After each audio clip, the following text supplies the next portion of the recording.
Abro a caixa de madeira entalhada que guardo embaixo da cama há quase 6 décadas.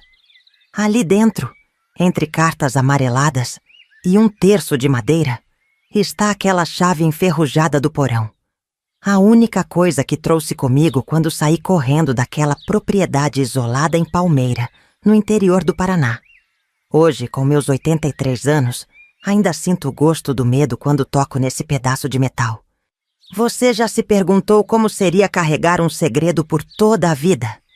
Um segredo tão pesado que suas costas curvam com o passar dos anos, não apenas pela idade, mas pelo peso das memórias? Fecho os olhos e ainda posso sentir o cheiro daquele porão úmido, ouvir os passos pesados descendo a escada, ver o rosto desfigurado pelo ódio de quem deveria me proteger. As pessoas olham para mim agora e veem apenas uma senhora idosa de cabelos brancos, sentada na varanda de uma casa confortável, cercada por fotografias de netos e bisnetos. Uma professora aposentada que dedicou a vida a ensinar crianças a ler. Ninguém imagina os horrores que testemunhei antes dos 13 anos, nem o milagre que me salvou. Às vezes, quando o vento bate nas janelas com mais força, ou quando a chuva cai pesada sobre o telhado, volto a ser aquela menina encolhida no canto mais escuro do porão, tapando os ouvidos para não ouvir os gritos da minha mãe lá em cima. Nesses momentos, aperto esta chave entre os dedos até que as bordas metálicas marquem minha pele, como para me lembrar que aquela porta se fechou para sempre. Não gosto de falar sobre aqueles anos. Prefiro contar sobre o depois, sobre a vida que construí, as crianças que ajudei, os livros que li. Mas há uma verdade que aprendi. Algumas histórias precisam ser contadas, não importa quão dolorosas sejam.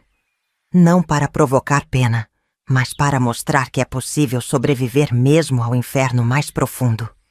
E então, quando jovens mulheres me perguntam de onde tirei tanta força, decido finalmente abrir aquela porta que mantive trancada por tanto tempo. Hoje vou contar o que nunca contei por completo.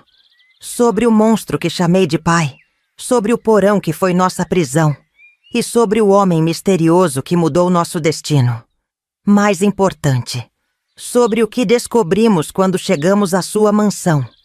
Uma verdade que abalou os alicerces da minha existência e me deu uma nova chance de viver. Pegue minha mão. Vamos voltar a 1967. Os tempos eram outros. O Brasil vivia sob um regime militar. E no interior do Paraná, longe dos olhos do mundo, uma menina e sua mãe viviam um pesadelo particular. Esta é minha história. Esta é nossa história. E começa com uma chave enferrujada que não abre mais nenhuma porta, mas destranca memórias que o tempo não conseguiu apagar. Nasci numa fazenda de erva mate, onde o apito dos trens ao longe era o único som que me lembrava que existia um mundo além das nossas terras. Meu pai, homem conhecido na região pelo mau temperamento, trabalhava para os grandes produtores, mas em casa transformava-se.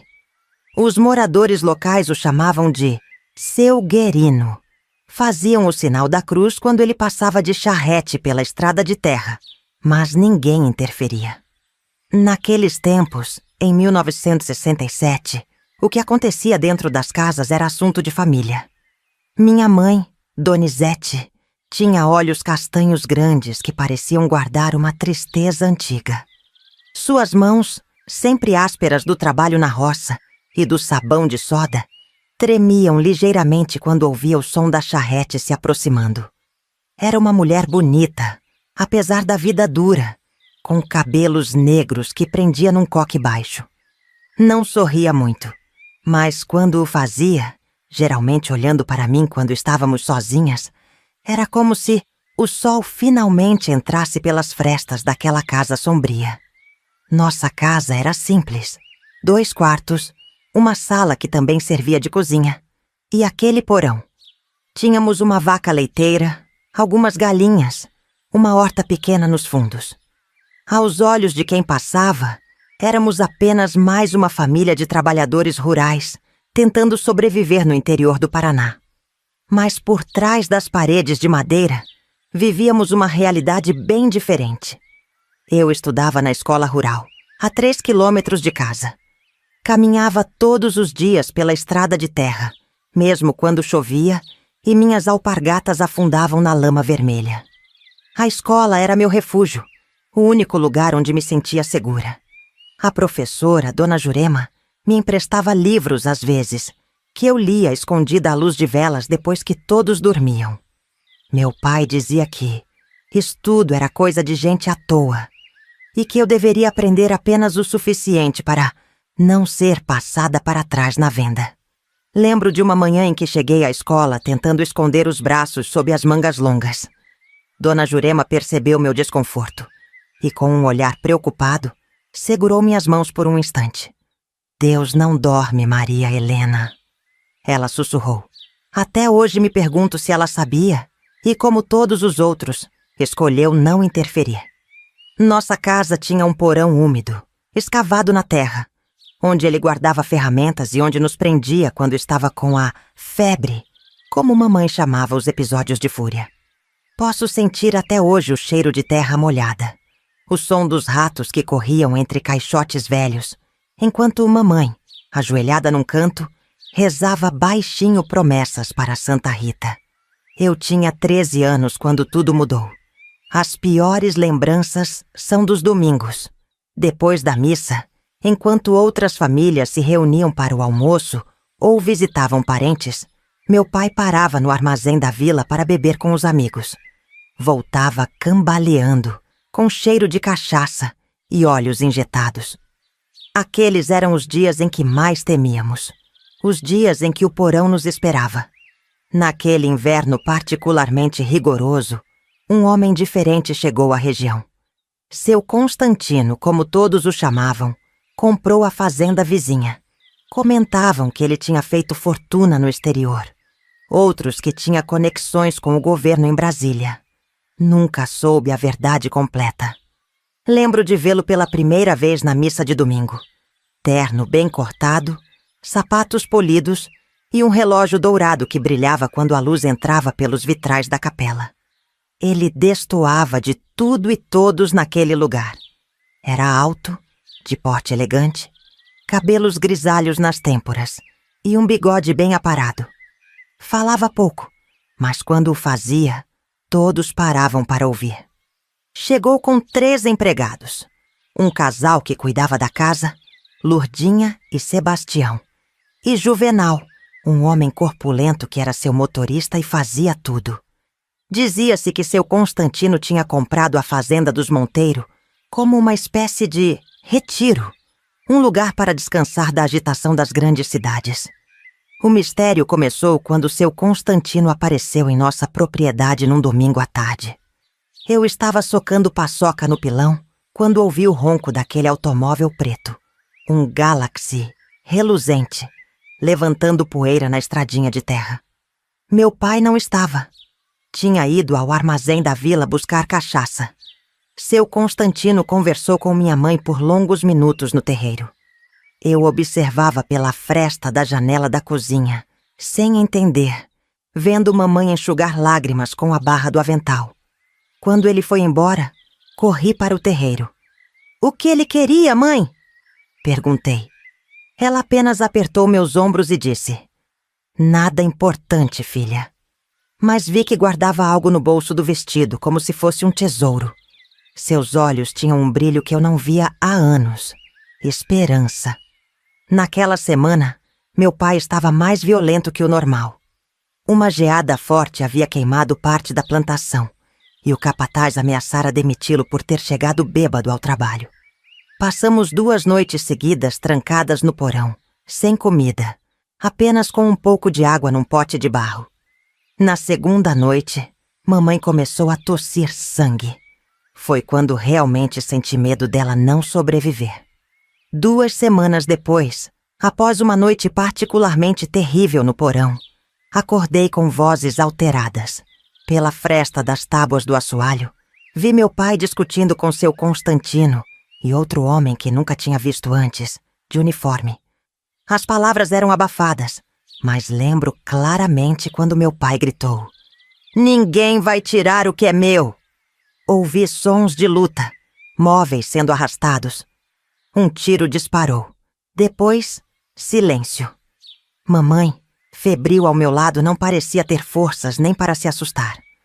Abracei-a com força, sentindo seu corpo frágil tremer contra o meu. E rezei para todos os santos que ela me ensinou, prometendo que seria uma boa menina se saíssemos vivas dali. As horas se arrastaram no escuro. O frio de julho entrava pelas frestas do porão, e eu cobria a mamãe com meu próprio corpo, tentando aquecê-la. Foi quando ouvi os passos na escada do porão, e a luz de uma lanterna cortou a escuridão. Achei que era meu pai voltando para terminar o que começara, mas a voz que ouvi foi diferente. "Venham", disse seu Constantino, estendendo a mão. Acabou. Naquela mesma noite, seu Constantino voltou com uma caminhonete. Mamãe já tinha arrumado uma trouxa com nossas poucas roupas.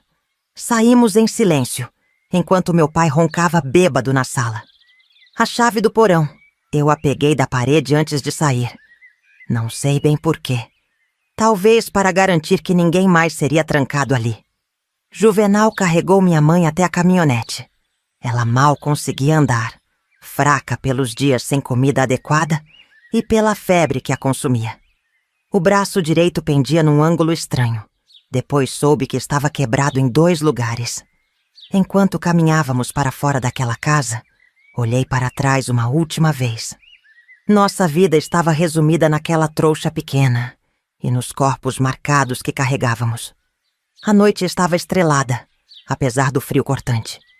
Nunca esquecerei a sensação de liberdade ao ver a estrada se desenrolando à frente, iluminada pelos faróis da caminhonete. Mamãe dormiu com a cabeça em meu colo durante todo o trajeto. De vez em quando, seu Constantino olhava pelo retrovisor e nossos olhares se cruzavam. Havia uma determinação férrea naqueles olhos, algo que não conseguia compreender completamente. "Para onde estamos indo?" perguntei, minha voz quase um sussurro. "Para casa", ele respondeu simplesmente. Quando chegamos à fazenda de seu Constantino, me espantei com o tamanho da casa principal. Tinha 2 andares, varandas largas e uma empregada chamada Lurdinha, que nos recebeu com um prato de sopa quente. Mamãe tremia, segurando minha mão com tanta força que os dedos ficaram marcados. A casa era como um palácio para meus olhos de menina do interior. Havia tapetes macios no chão, quadros nas paredes, móveis de madeira escura que brilhavam sob a luz dos abajures. Um médico já estava lá, esperando por nós. Dr. Edgar, um homem de cabelos brancos e mãos gentis que tratou do braço quebrado da minha mãe e aplicou medicamentos para sua febre. Lurdinha me levou para um quarto nos fundos, onde uma banheira de água morna aguardava. Foi meu primeiro banho de banheira na vida. Ela lavou meus cabelos e tratou dos machucados nas minhas costas e pernas com uma pomada que cheirava a ervas. Depois, me deu um camisolão limpo e macio que parecia ter sido feito para alguém maior que eu. "O quarto da menina está pronto, patrão!" disse Lurdinha quando me levou até a sala onde seu Constantino aguardava. Ele estava sentado numa poltrona de couro, olhando para o fogo que crepitava na lareira. Parecia perdido em pensamentos. "Como está sua mãe?" ele perguntou sem desviar o olhar das chamas. "Dormindo", respondi. "O doutor disse que ela vai ficar boa." "Vai sim", ele confirmou, finalmente olhando para mim. "Vocês duas vão ficar bem agora." Havia algo em seus olhos, uma mistura de tristeza e determinação que me intrigava. Por que um homem rico e poderoso se importaria com a esposa e a filha de um trabalhador rural? O que éramos para ele? "Por que o Senhor nos ajudou?" perguntei com a coragem que só as crianças têm. Seu Constantino ficou em silêncio por um momento, como se considerasse cuidadosamente sua resposta. "Amanhã conversaremos", ele disse por fim. "Agora descanse. Você está segura aqui." Aquela primeira noite na mansão de seu Constantino, dormi num quarto só para mim, com uma cama que parecia abraçar meu corpo cansado. Havia uma janela grande voltada para o leste, e Lurdinha disse que pela manhã eu veria o sol nascer por trás das araucárias. Era um cômodo maior que nossa casa inteira. Mesmo exausta, demorei para dormir. A ausência dos sons familiares, os roncos de meu pai, o vento assobiando pelas frestas das tábuas, os ratos correndo pelo forro, me deixava inquieta. E havia perguntas demais rodopiando em minha mente. Quem era realmente seu Constantino? O que tinha acontecido com meu pai? E por que tínhamos sido escolhidas para receber aquela ajuda inesperada? Adormeci apertando a chave do porão contra o peito, como um talismã. Acordei sobressaltada no meio da noite, gritando por minha mãe. Por um momento pensei que ainda estava no porão, que tudo não passara de um sonho. Lurdinha veio correndo, acendeu o lampião ao lado da cama e segurou minhas mãos. "Calma, filha. Você está segura agora", ela murmurou, afagando meus cabelos. Foi só um pesadelo. Sentei-me na cama, respirando com dificuldade, lágrimas escorrendo pelo meu rosto. A realidade voltou aos poucos. Estávamos na fazenda de seu Constantino, longe de meu pai, longe daquela casa de horrores. Mas o medo continuava ali, enraizado em mim como as árvores antigas do quintal. "Ele vai nos encontrar", sussurrei. "Ele sempre encontra quando fugimos." Lurdinha sentou-se na beirada da cama. Tinha mãos grandes e calejadas, mãos de quem trabalhou a vida toda, mas seus gestos eram delicados. "Não vai, minha filha. Seu Constantino não vai permitir." Ela hesitou, como se medisse as palavras. "Algumas coisas mudaram enquanto você dormia. Naquela madrugada, entre goles de chá de camomila na cozinha quente da mansão, Lurdinha me contou o que sabia. Meu pai havia sido convidado a deixar a região. Juvenal e 2 homens da confiança de seu Constantino tinham ido até nossa antiga casa e deixado claro que se ele ousasse procurar por nós, enfrentaria consequências graves. Um acordo havia sido feito com o dono da fazenda de erva mate. Meu pai receberia seu pagamento final e deveria partir para outro estado. "Seu Constantino é um homem poderoso", explicou Lurdinha. "Tem amigos em lugares importantes. Seu pai sabe disso." A sensação que tive foi estranha. Um alívio mesclado com medo. Por anos, meu pai havia sido a figura de autoridade absoluta em nossas vidas. O terror constante. A ameaça sempre presente. Saber que alguém tinha poder sobre ele, que ele poderia ser forçado a recuar, era algo que minha mente de 13 anos mal conseguia processar. Dormi o resto da noite no quarto de minha mãe, encolhida ao lado dela na cama grande. Seu rosto, mesmo no sono, parecia mais relaxado, como se um peso tivesse sido tirado de seus ombros. Pela primeira vez em anos, não precisávamos dormir com um olho aberto. Na manhã seguinte, quando o sol começou a iluminar o quarto através das cortinas finas, observei minha mãe despertar lentamente. A confusão em seus olhos aos poucos deu lugar ao reconhecimento, e então as lágrimas silenciosas, não de dor, mas de alívio. "Acabou mesmo, mãe?" perguntei, segurando sua mão boa. Ela me puxou para perto, beijando minha testa. "Acho que sim, filha. Acho que sim."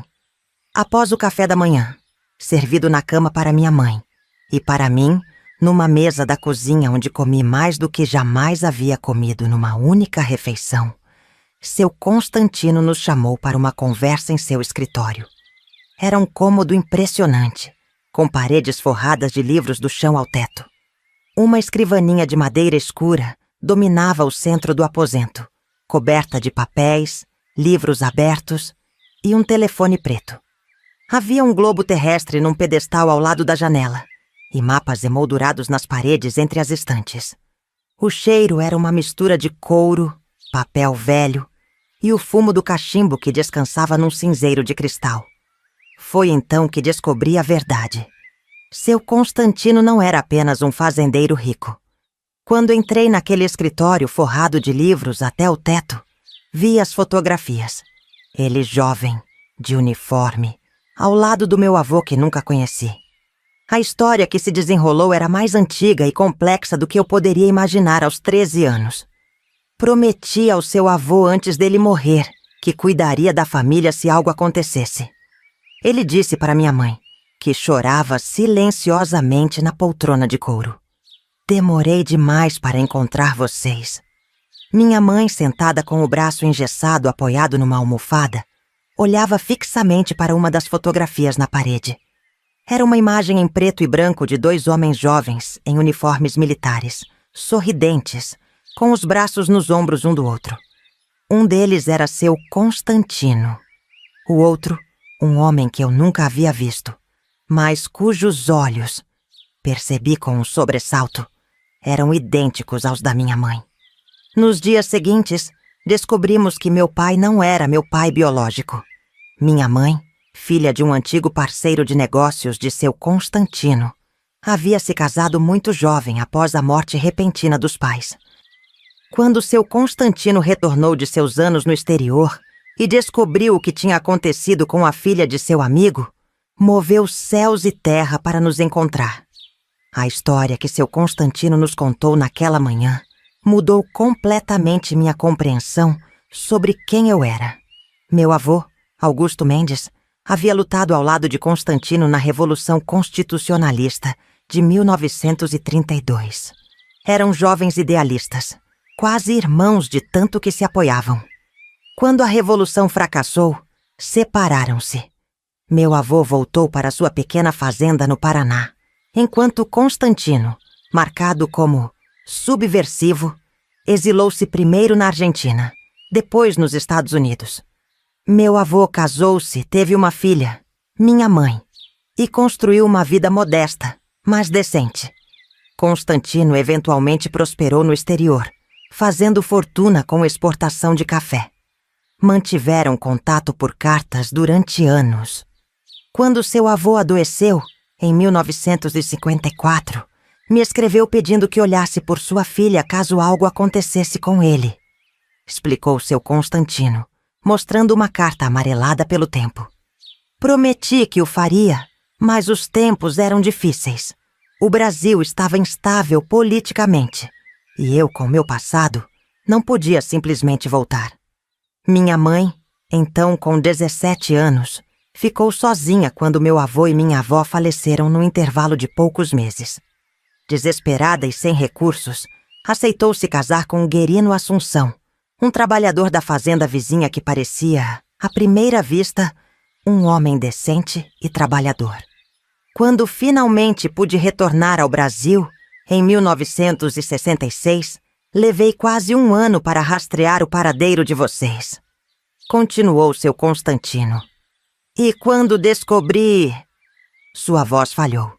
Bem, o importante é que estão aqui agora. O que mais me impressionou foram os livros. Nunca tinha visto tantos. Seu Constantino percebeu meu fascínio e disse algo que mudou minha vida. Menina, a partir de agora, sua única obrigação é estudar. Naqueles primeiros dias na mansão, vivi num estado de entorpecimento emocional. Era como se meu cérebro precisasse de tempo para processar não apenas a liberdade repentina, mas toda a nova realidade que se apresentava. Eu não era filha de Guerino Assunção. Meu avô havia sido um homem educado, respeitado, até mesmo um revolucionário. Eu tinha uma história, uma origem que não estava manchada pela violência e pelo alcoolismo. Passava horas na biblioteca, correndo os dedos pelas lombadas dos livros, retirando volumes ao acaso, maravilhada com as ilustrações, com os mapas de lugares distantes, com a possibilidade infinita que aquelas páginas representavam. Seu Constantino me encontrou lá numa tarde, absorta num atlas do mundo. Gosta de geografia? Ele perguntou, sentando-se ao meu lado. Gosto de saber que o mundo é grande, respondi. Que existem lugares onde ninguém nos conhece. Ele sorriu, um sorriso triste, compreensivo. Você pode conhecer esses lugares um dia se quiser. Mas saiba que fugir não é a única forma de liberdade. Minha mãe se recuperava lentamente. O corpo curava mais rápido que a alma. Ela passava longos períodos sentada na varanda, olhando para o horizonte, como se ainda não acreditasse que estávamos realmente a salvo. À noite eu a ouvia chorar baixinho em seu quarto. Não eram apenas lágrimas de alívio. Eram de luto por todos os anos perdidos, por todas as escolhas que não pôde fazer, pelo peso da culpa por não ter conseguido me proteger melhor. Dr. Edgar vinha 3 vezes por semana verificar o braço dela e trazer medicamentos. Numa dessas visitas, o ouvi conversando com seu Constantino no corredor. O corpo vai se curar completamente. Ele disse em voz baixa. Mas a mente... Isso leva tempo. Muito tempo. E algumas feridas nunca fecham totalmente. Eu entendia o que ele queria dizer. Mesmo em segurança, mesmo cercada de conforto e gentileza, eu ainda acordava gritando no meio da noite. Ainda me encolhia instintivamente quando alguém levantava a voz ou fazia um movimento brusco. Ainda olhava para as portas, verificando se estavam destrancadas. A chave do porão continuava comigo, escondida entre minha roupa. Um lembrete constante do que havíamos deixado para trás. Nas semanas que se seguiram, enfrentei um desafio que nunca havia imaginado. Aprender a viver sem medo. Parece simples quando dito assim, mas quando o terror é seu companheiro constante, desde que se tem memória, a liberdade pode ser tão assustadora quanto o cativeiro. A primeira vez que quebrei um copo na cozinha da mansão, me joguei no chão imediatamente, braços protegendo a cabeça, esperando pelos golpes que viriam. Lurdinha me encontrou assim, tremendo, pedindo desculpas repetidamente. Ela apenas se ajoelhou ao meu lado, ignorou os cacos de vidro e me abraçou até que o tremor passasse. Ninguém vai te machucar aqui, minha filha. Ela sussurrou em meu ouvido. Nunca mais. Era difícil acreditar nisso. Meu corpo estava programado para o castigo, meus reflexos condicionados pelo medo. À noite, mesmo sabendo que estava segura, eu empurrava a cômoda contra a porta do quarto. Durante o dia, sobressaltava com qualquer barulho mais alto. Evitava ficar em espaços fechados e entrava em pânico quando as luzes se apagavam. Seu Constantino percebeu meu sofrimento e chamou um médico diferente para me ver. Dr. Alberto era um homem mais jovem que Dr. Edgar. Usava óculos redondos e falava com voz calma. Ele não tratava de ossos quebrados ou febres, mas da mente e do coração, como explicou na nossa primeira sessão. O que você está sentindo é normal, Maria Helena, ele disse, sentado numa cadeira em frente à minha no jardim. Eu recusara a conversar dentro de casa. Seu corpo e sua mente aprenderam a sobreviver num ambiente perigoso. Agora precisam aprender que estão seguros. Em agosto de 1967, um mês após nossa chegada à mansão, seu Constantino contratou uma professora particular para mim. Dona Clara era uma senhora de meia-idade que vinha 3 vezes por semana para avaliar meu nível educacional e me ajudar a recuperar o tempo perdido. Descobrimos que, apesar das faltas frequentes à escola do vilarejo, eu tinha uma facilidade natural para aprender. Lia bem, escrevia com poucos erros e tinha especial aptidão para matemática. Esta menina tem potencial para ir longe, Dona Clara disse a seu Constantino após nossas primeiras aulas. Com a educação adequada, pode entrar para um bom colégio em Curitiba no próximo ano. A ideia de frequentar uma escola na capital parecia ao mesmo tempo maravilhosa e aterrorizante. Como eu, menina do interior que passara anos escondendo machucados sob mangas compridas, poderia me misturar com os filhos da elite paranaense? Como explicaria minha história, minha origem? Minha mãe, entretanto, tinha seus próprios demônios para enfrentar. Mesmo com o braço já cicatrizado, ela parecia murchar um pouco mais a cada dia. Participava pouco das conversas às refeições. Passava horas olhando pela janela. E à noite eu a ouvia andando pelo quarto, incapaz de dormir. Ela precisa de um propósito. ouvi doutor Alberto dizer a seu Constantino certa tarde, quando pensavam que eu não estava ouvindo. Ficou tanto tempo sobrevivendo que esqueceu como viver. Outro desafio surgiu quando, 2 meses após nossa chegada, recebemos a notícia. Meu pai, ou melhor, o homem que eu acreditava ser meu pai, havia retornado à região. Bêbado, entrou no armazém da vila fazendo ameaças, dizendo que aquele ricaço tinha roubado sua família e que ele recuperaria o que era seu. Juvenal foi enviado para lidar com a situação. Não sei exatamente o que aconteceu, mas naquela noite vi seu Constantino, Juvenal, e o delegado local conversando em voz baixa no escritório. Pela manhã, Lurdinha me disse que eu não precisava mais me preocupar.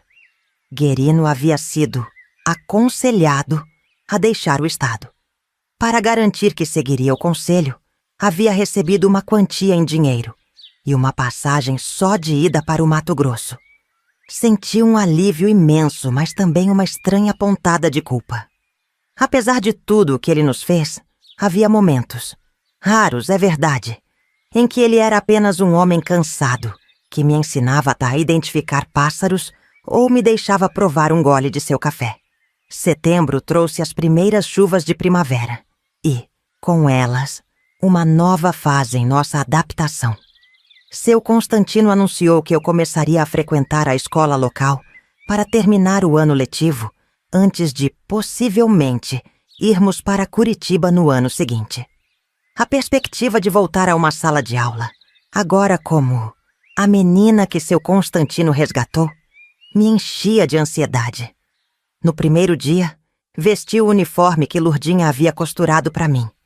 Uma saia azul marinho e camisa branca, ambas feitas de um tecido mais fino que qualquer roupa que eu já tivesse usado. Seu Constantino insistiu em me levar pessoalmente no Galaxy, o que só aumentou minha apreensão. Todos saberiam que eu não era mais a filha do aterrorizante Guerino, mas a protegida do misterioso milionário da fazenda vizinha. Como esperado, minha chegada causou alvoroço. Os alunos sussurravam entre si, olhando-me como se eu fosse uma criatura de outro planeta. Os professores, por outro lado, mostravam-se excessivamente atenciosos, quase desconfortáveis. A diretora, Dona Matilde, uma mulher rígida que raramente sorria, chegou a oferecer que eu almoçasse em sua sala particular, para me acostumar aos poucos. Recusei. Se ia reconstruir minha vida, precisava enfrentar o mundo real, não me esconder dele. No recreio, sentei-me sozinha sob uma árvore no pátio, observando as outras crianças em suas brincadeiras familiares. Foi quando Elisa, uma menina de tranças longas e sorriso fácil, aproximou-se e sentou-se ao meu lado sem cerimônia. "É verdade que você morou num porão?" Ela perguntou diretamente. Fiquei paralisada. Os rumores já haviam chegado até ali. Senti meu rosto queimar de vergonha e raiva. "Quem te contou isso?"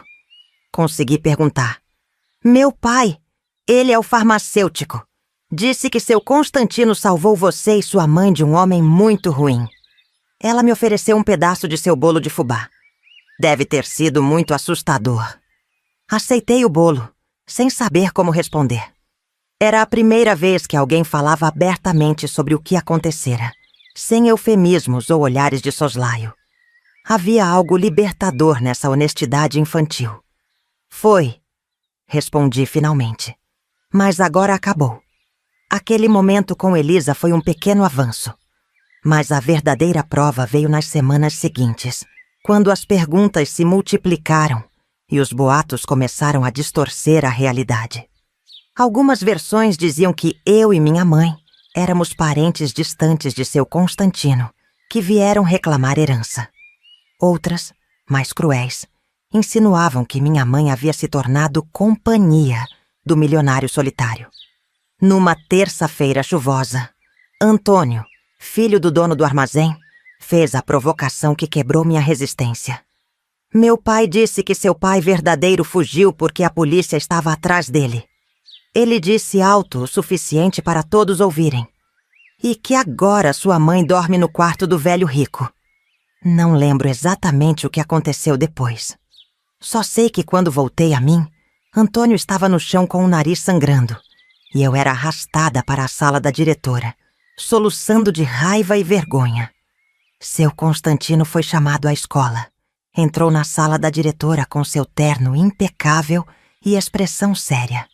E esperava ver decepção em seus olhos. Mas o que encontrei foi compreensão. No caminho de volta para casa, quebrando o silêncio pesado dentro do carro, ele finalmente falou: "Sabe, Maria Helena, algumas batalhas não se vencem com os punhos." Ele estava mentindo sobre minha mãe. Respondi, ainda tremendo de raiva. "Eu sei." Seu Constantino suspirou profundamente.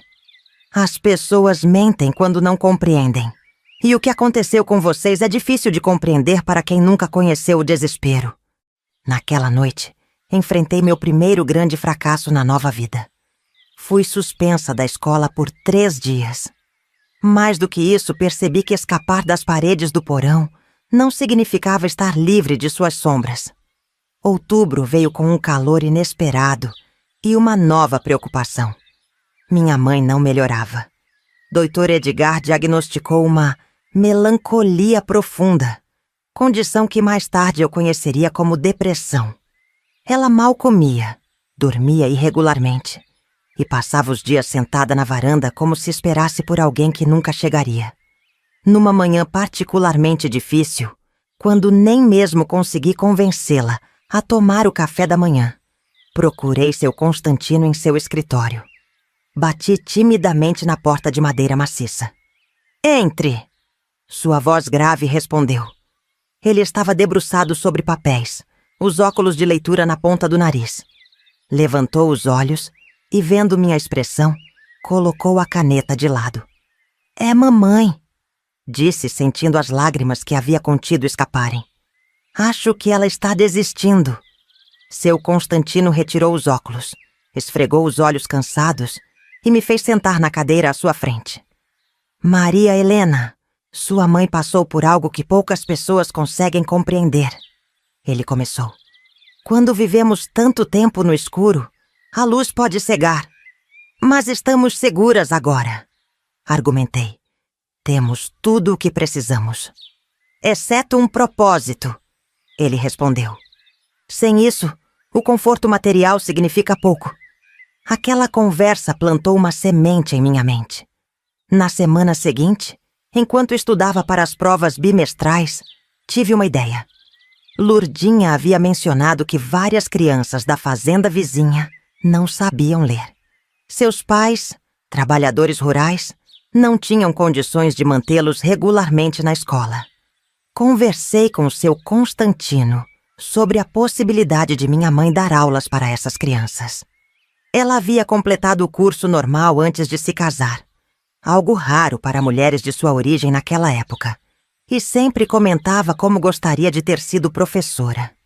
Seu Constantino considerou a ideia por alguns dias, e então, sem me avisar, levou a proposta à minha mãe. Não sei exatamente o que foi dito naquela conversa, mas lembro-me de ver minha mãe, pela primeira vez em meses, com uma expressão diferente no rosto. Não exatamente felicidade, mas algo próximo à esperança. Uma pequena sala nos fundos da mansão foi transformada em sala de aula. Mesas e cadeiras foram trazidas da cidade, junto com cadernos, lápis, livros e um quadro negro que ocupava quase toda a parede. Por insistência de minha mãe, havia também vasos com flores nas janelas e mapas coloridos nas paredes. No primeiro dia, apenas 3 crianças apareceram. Filhos de Sebastião, o caseiro, e de um dos trabalhadores da fazenda. Nas semanas seguintes, o número cresceu para 7, depois 12. Aos poucos, minha mãe parecia recuperar não apenas a energia, mas também a identidade que havia perdido em todos aqueles anos de abuso. Observá-la ensinando era como descobrir uma pessoa completamente diferente, paciente, firme, com uma autoridade natural que vinha não do medo, mas do respeito. As crianças a adoravam e logo começaram a chamá-la de Professora Donizete, um título que ela carregava com orgulho crescente. Para mim, esse período trouxe aprendizados diferentes. Na escola, após o incidente com Antônio, percebi que precisava encontrar outras formas de lidar com a hostilidade. Elisa tornara-se minha amiga e aliada, apresentando-me a outras meninas que, gradualmente, começaram a me aceitar no grupo. Mais importante, aprendi que as histórias que as pessoas contavam sobre mim tinham menos poder quando eu mesma conhecia e aceitava minha própria história. Comecei a responder às perguntas indiscretas com uma honestidade calculada. Sim, vivi situações difíceis, mas agora estou construindo uma vida diferente. Os olhares de pena foram lentamente substituídos por algo mais próximo do respeito. E com esse pequeno ganho de confiança, comecei a me destacar academicamente. Minhas notas eram consistentemente as mais altas da classe, especialmente em matemática e língua portuguesa. A professora Regina, que ensinava redação, chegou a ler um de meus textos para toda a turma, elogiando minha capacidade incomum de expressão para alguém tão jovem. A menina assustada que chegara à mansão de seu Constantino 3 meses antes, começava lentamente a vislumbrar um futuro além de simplesmente sobreviver. Novembro de 1967 trouxe as notícias que mudariam novamente o curso de nossas vidas. Numa quinta-feira à noite, durante o jantar, seu Constantino fez o anúncio que há semanas parecia pairar no ar. "Penso que é hora de nos mudarmos para Curitiba", ele disse, colocando os talheres ao lado do prato de forma precisa. "Conversei com o diretor do colégio estadual e eles estão dispostos a aceitar Maria Helena para o próximo ano letivo, desde que ela passe nos exames de admissão." Senti meu coração acelerar. Curitiba, a capital, representava um mundo de possibilidades e também de incógnitas. Olhei para minha mãe, tentando decifrar sua reação. "E as crianças da escolinha?" ela perguntou, sua voz revelando a preocupação com os alunos que haviam se tornado seu propósito nos últimos meses. "Já pensei nisso", respondeu seu Constantino. "A prefeitura concordou em transformar a iniciativa em um projeto oficial. Enviarão uma professora formada para continuar o trabalho." Naquela noite, deitada na cama, pensamentos contraditórios não me deixavam dormir. Por um lado, a perspectiva de estudar numa escola renomada da capital era empolgante. Por outro, deixar para trás o pouco de estabilidade que havíamos conquistado me aterrorizava. E havia outra questão, mais delicada, que me incomodava há semanas. Qual seria exatamente meu lugar na vida de seu Constantino? Ele havia cumprido a promessa feita ao meu avô, nos resgatando de uma situação terrível. Mas agora, éramos sua responsabilidade permanente? Uma obrigação? Família? Não tínhamos certeza de qual seria nosso status na capital. E para uma menina que cresceu com a identidade atrelada ao medo, essa indefinição era especialmente perturbadora. Os preparativos para a mudança aceleraram os acontecimentos. Seu Constantino viajou várias vezes a Curitiba, retornando com notícias sobre a casa que havia comprado num bairro chamado Alto da Glória. Uma residência apropriada para uma família respeitável. Ele dizia, sem nunca definir claramente quem compunha essa família.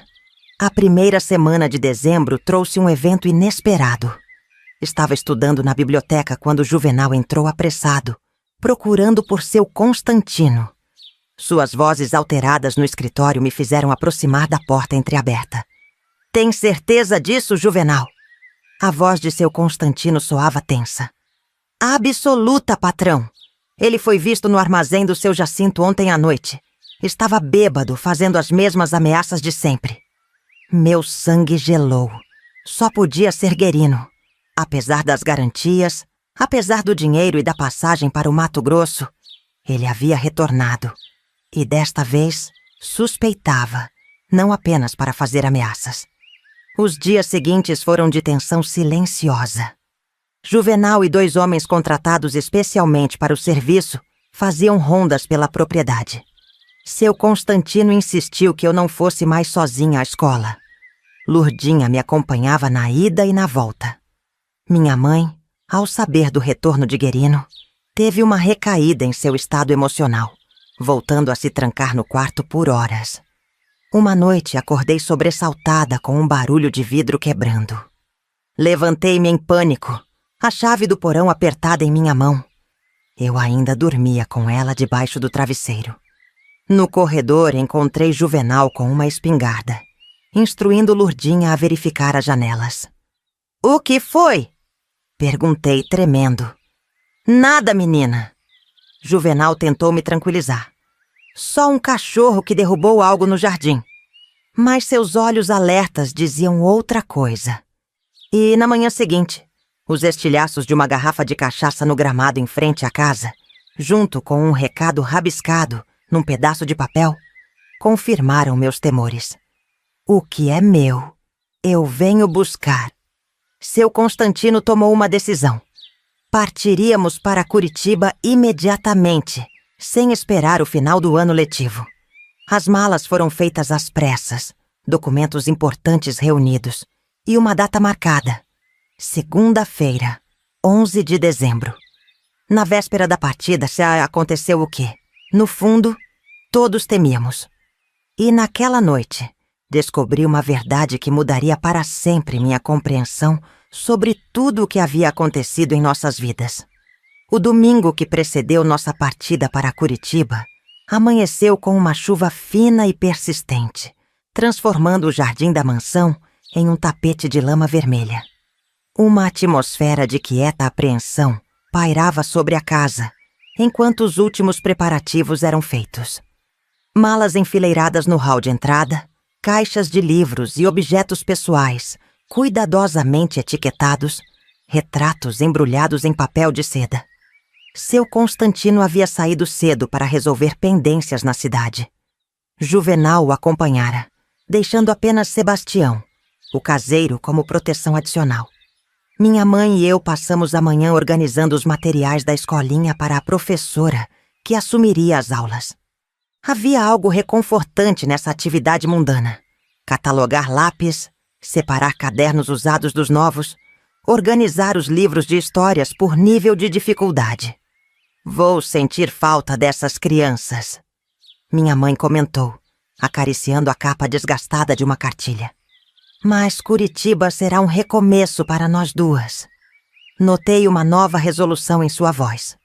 Nos últimos dias, desde a decisão de partirmos imediatamente, ela parecia ter encontrado forças que eu não sabia que possuía.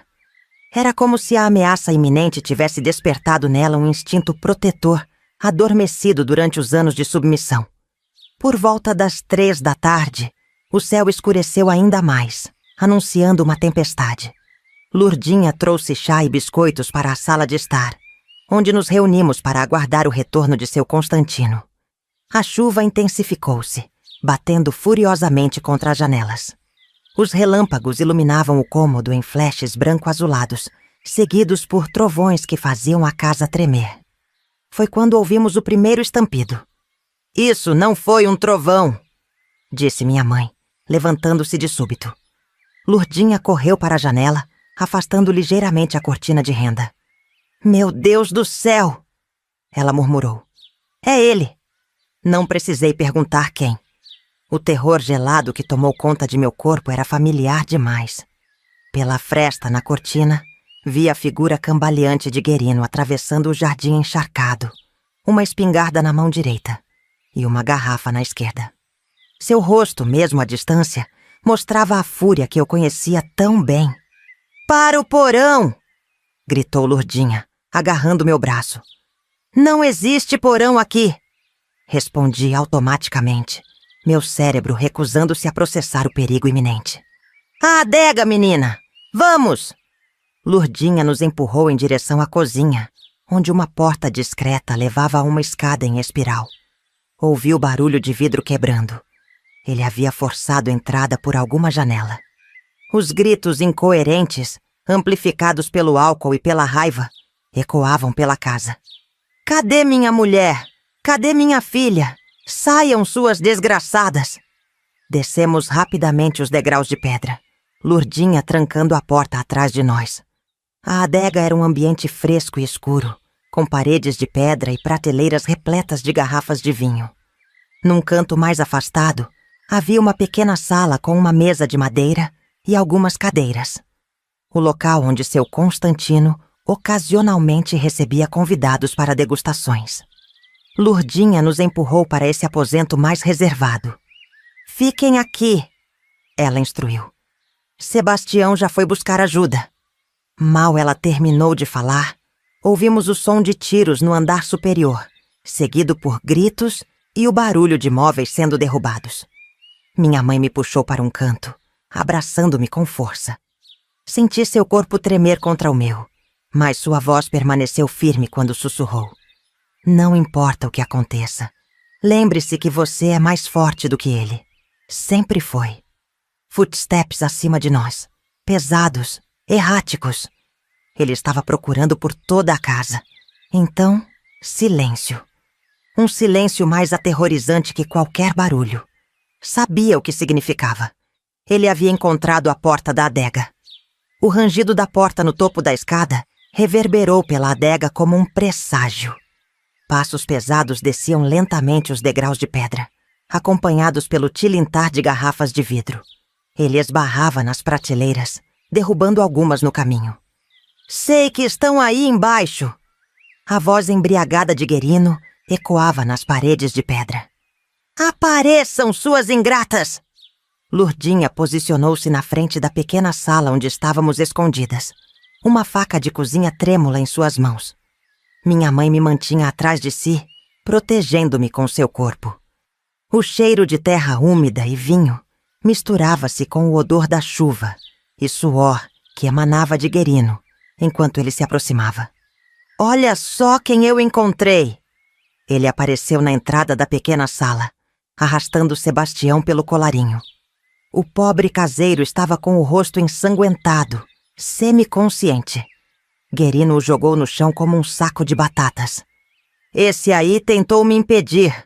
Não deu muito certo, né?" Lurdinha avançou com a faca, mas Guerino era mais forte e mais rápido, mesmo bêbado. Com um movimento desarmou-a e a empurrou contra a pira-parede. Ela caiu, batendo a cabeça numa prateleira. Agora éramos apenas nós três novamente, como nos velhos tempos, como no porão. "Pensou que ia me escapar, Donizete?" Ele se dirigiu à minha mãe, a espingarda apontada descuidadamente em nossa direção. "Pensou que podia me trocar por um velho rico? Vá embora, Guerino." Minha mãe falou com uma firmeza que me surpreendeu. "Acabou. Nós não somos suas." "Não são minhas?" Ele riu, um riso áspero que conhecíamos bem. "Tenho um papel que diz que você é minha esposa. E essa aí," apontou para mim, "nasceu sob meu teto." Foi então que minha mãe fez algo inesperado. Endireitou as costas, olhou diretamente nos olhos dele e disse: "Ela nunca foi sua filha. Nunca." O silêncio que se seguiu foi quase palpável. Os olhos de Guerino, injetados e confusos, iam de minha mãe para mim, como se tentasse processar a informação. Sua mão apertou o cabo da espingarda com mais força. "Do que você está falando, mulher?" "Maria Helena não é sua filha." Minha mãe repetiu, sua voz ganhando força. "Nunca foi. Eu já estava grávida quando nos casamos." A revelação caiu sobre mim como um raio. Olhei para minha mãe em choque, incapaz de compreender completamente o que aquelas palavras significavam. "Mentira!" Guerino avançou, agarrando minha mãe pelo braço. "Você está mentindo para me afastar dela." "Não estou." Minha mãe mantinha o olhar firme, mesmo com a dor evidente em seu rosto pelo aperto brutal. "Por que acha que sempre a odiei tanto? Ela é a prova viva do seu fracasso como homem." Nunca havia visto minha mãe desafiar Guerino dessa forma. Era como se anos de submissão tivessem se transformado em uma força selvagem, primitiva, a ferocidade de uma mãe protegendo sua cria. E naquele momento entendi. Ela estava deliberadamente atraindo a ira dele para si, desviando-a de mim. O tapa que ele desferiu no rosto dela foi tão forte que a jogou contra uma mesa. O gosto metálico do medo invadiu minha boca. Sem pensar, avancei. Não toque nela! Guerino virou-se para mim, os olhos nublados pela bebida e pela raiva. Por um instante, vi confusão em seu olhar, como se enxergasse algo em meu rosto que nunca havia notado antes. Algo que confirmava a revelação de minha mãe. Então é verdade, ele murmurou. Todos esses anos, criando a filha de outro homem. Ele levantou a espingarda, apontando-a agora diretamente para mim. Minha mãe gritou, tentando se levantar. O dedo de Guerino moveu-se para o gatilho. Foi quando ouvimos. Baixe essa arma, Guerino! Na entrada da pequena sala estava seu Constantino, ensopado pela chuva, um revólver firme em sua mão. Você! Guerino cuspiu a palavra, virando-se parcialmente para seu Constantino, mas mantendo a espingarda em minha direção.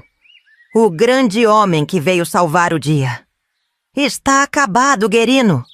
Seu Constantino falou com uma calma que contrastava com a tensão daquele momento. Juvenal já foi buscar a polícia. Baixe a arma e você pode sair daqui. Uma risada amarga escapou da garganta de Guerino. Acha mesmo que vou acreditar nisso? Já me tiraram tudo. O que me resta a perder? Sua vida, respondeu seu Constantino simplesmente. O ar na pequena adega estava carregado, denso com o cheiro de medo e violência iminente. Através das pequenas janelas que davam para o nível do jardim, víamos os relâmpagos iluminarem o céu escuro, enquanto a chuva continuava a cair impiedosamente. Guerino parecia calcular suas chances, os olhos movendo-se entre seu Constantino armado na entrada e nós duas encurraladas contra a parede. Por um instante achei que ele fosse se render.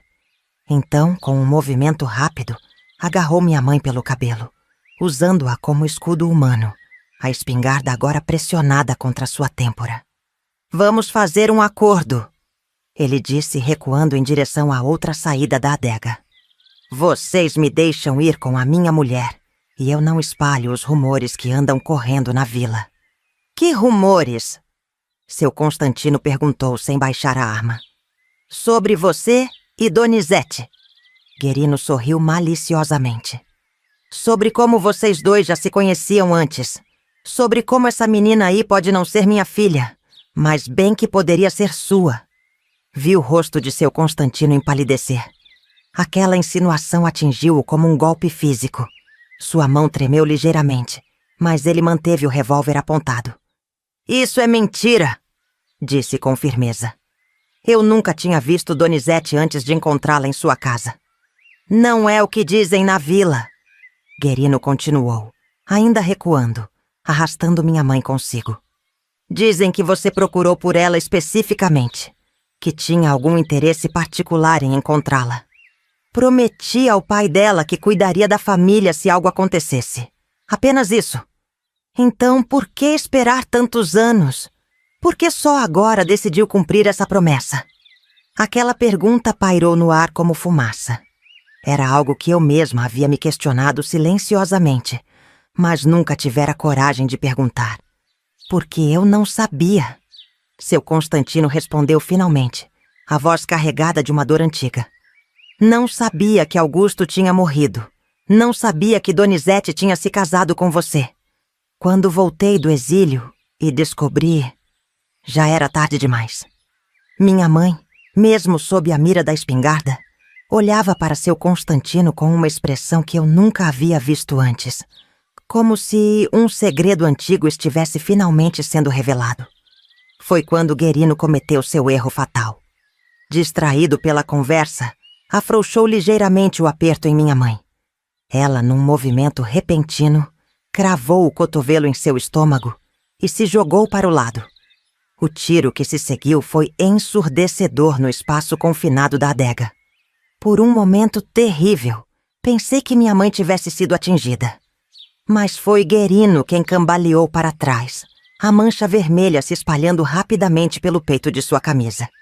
Seu Constantino estava com o revólver ainda apontado, uma fina linha de fumaça saindo do cano. Guerino parou por um instante, como se o tempo tivesse congelado. Seus olhos encontraram os meus, carregados de algo que eu não conseguia decifrar. E então, caiu. No silêncio que se seguiu, apenas o som da chuva contra as pequenas janelas e nossa respiração ofegante. Juvenal e 2 policiais desceram apressadamente as escadas, mas já era tarde demais. Querino Assunção, o homem que havia sido o terror de nossas vidas por tantos anos, estava morto. O funeral de Guerino foi realizado 2 dias depois, numa manhã de céu limpo que parecia, ironicamente, serena, após a tempestade que havia marcado sua morte. Foi um evento simples, com poucos presentes além do padre e 2 homens da funerária. Nem eu, nem minha mãe comparecemos. Estávamos ocupadas demais, tentando processar tudo o que havia acontecido e o que havia sido revelado naquela noite na adega. Seu Constantino foi absolvido de qualquer acusação. Legítima defesa, disseram as autoridades. O fato de ele ter conexões importantes em Curitiba certamente ajudou a encerrar o caso rapidamente. Em menos de uma semana após a morte de Guerino, estávamos a caminho da capital, deixando para trás a mansão, a vila e todas as memórias que aquele lugar continha. Nossa chegada a Curitiba foi como entrar num mundo novo. A casa no Alto da Glória era menor que a mansão da fazenda, mas ainda assim elegante e espaçosa, com um jardim nos fundos onde jabuticabeiras antigas formavam uma pequena floresta urbana. As ruas pavimentadas, os bondes elétricos, as vitrines das lojas, tudo parecia saído de outro universo para uma menina criada na zona rural. Nos primeiros dias, mal saí do meu quarto, tentando organizar em minha mente os fragmentos da nova realidade. Não era apenas a mudança geográfica que me desnorteava, mas as revelações que haviam emergido naquela noite fatídica. Guerino não era meu pai biológico. Esta informação, que deveria talvez ter me trazido alívio, apenas abriu uma porta para mais perguntas. Quem era então meu verdadeiro pai? Por que minha mãe nunca havia mencionado isso antes? E qual era realmente a relação entre ela e seu Constantino? Numa tarde chuvosa de janeiro, encontrei coragem para bater à porta do escritório dele. Como sempre, estava cercado de livros e papéis, o cachimbo abandonado num cinzeiro à sua direita. Maria Helena. Ele sorriu, indicando a cadeira à sua frente. Estava esperando que viesse conversar comigo. Sentei-me, as mãos inquietas no colo, sem saber exatamente por onde começar. Você tem perguntas, ele disse. Não como uma pergunta, mas como uma constatação. Muitas, admiti. E merece respostas. Ele assentiu. O que gostaria de saber primeiro? Respirei fundo. Quem é meu pai? Meu pai verdadeiro? Seu Constantino recostou-se na cadeira, seus olhos fixos nos meus. Sua mãe nunca lhe contou? Não. E desde aquela noite ela evita o assunto. Ele suspirou profundamente. Não me cabe revelar essa parte da história, Maria Helena. É algo que apenas sua mãe pode compartilhar quando estiver pronta. Senti a frustração crescer dentro de mim. Tenho o direito de saber. Tem, ele concordou. Mas também precisa entender o que sua mãe viveu. O preço que ela pagou por suas escolhas e por circunstâncias além de seu controle. O senhor sabe quem é meu pai? Insisti. Uma sombra cruzou seu rosto. Tenho suspeitas. Mas, como disse, essa revelação deve vir de sua mãe. Mudei de abordagem. E o senhor? Qual era sua relação com minha mãe antes? Guerino insinuou coisas. Guerino estava desesperado e bêbado. Seu Constantino respondeu com firmeza. Buscava qualquer coisa para nos desestabilizar. Mas o senhor conhecia minha mãe antes? Ele hesitou apenas por um instante. Não pessoalmente. Conhecia seu avô. Eram amigos próximos, quase irmãos.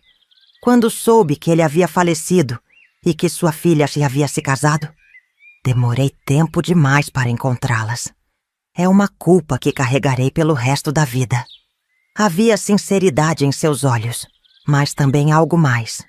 Um segredo que permanecia guardado. Percebi que não obteria todas as respostas naquele dia. Talvez nunca as tivesse completamente. O que importa agora, Maria Helena, ele continuou, é o futuro que temos pela frente. Suas aulas no colégio começam semana que vem. Uma nova vida está começando para todos nós. Assenti, engolindo as perguntas que ainda fervilhavam em minha mente. Ele estava certo sobre uma coisa.